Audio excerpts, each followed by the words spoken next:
छठ पर्व का इतिहास। लोक परंपरा के मुताबिक सूर्यदेव और छठी मैया का संबंध भाई बहन का है। छठ पूजा में सूर्य देव और छठी मैया की पूजा विधि विधान से की जाती है। छठ पूजा का प्रारंभ कब से हुआ, सूर्य की आराधना कब से प्रारंभ हुई, इसके बारे में पौराणिक कथाओं में बताया गया है। सतयुग में भगवान श्री राम, द्वापर में दानवीर कर्ण और 5 पांडवों की पत्नी द्रौपदी ने सूर्य की उपासना की थी। छठी मैया की पूजा से जुड़ी एक कथा राजा प्रियवंत की है, जिन्होंने सबसे पहले छठी मैया की पूजा की थी। आइए जानते हैं कि सूर्य उपासना और छठ पूजा का इतिहास और कथाएं क्या है। मान्यता है कि छठ पूजा की शुरुआत महाभारत काल में हुई थी।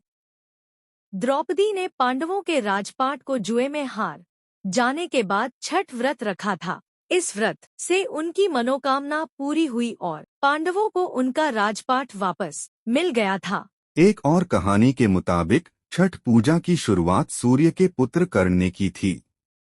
कर्ण भगवान सूर्य के परम भक्त थे। वह रोज घंटों कमर तक पानी में खड़े होकर सूर्यदेव को अर्घ्य देते थे। रामायण काल में भी छठ पूजा हुई थी। जब भगवान राम अयोध्या लौटे थे तो रावण वध के पाप से मुक्त होने के लिए उन्होंने राजसूय यज्ञ करने का फैसला किया था। मुग्दल ऋषि ने मां सीता को गंगाजल छिड़ककर पवित्र किया और उन्हें कार्तिक महीने के शुक्ल पक्ष षष्ठी को सूर्यदेव की पूजा करने का आदेश दिया था। राजा प्रियवंत ने पुत्र के प्राण रक्षा के लिए की थी छठ पूजा। एक पौराणिक कथा के अनुसार राजा प्रियवंत निःसंतान थे, उनको इसकी पीड़ा थी। उन्होंने महर्षि कश्यप से इसके बारे में बात की। तब महर्षि कश्यप ने संतान प्राप्ति के लिए पुत्रेष्टि यज्ञ कराया।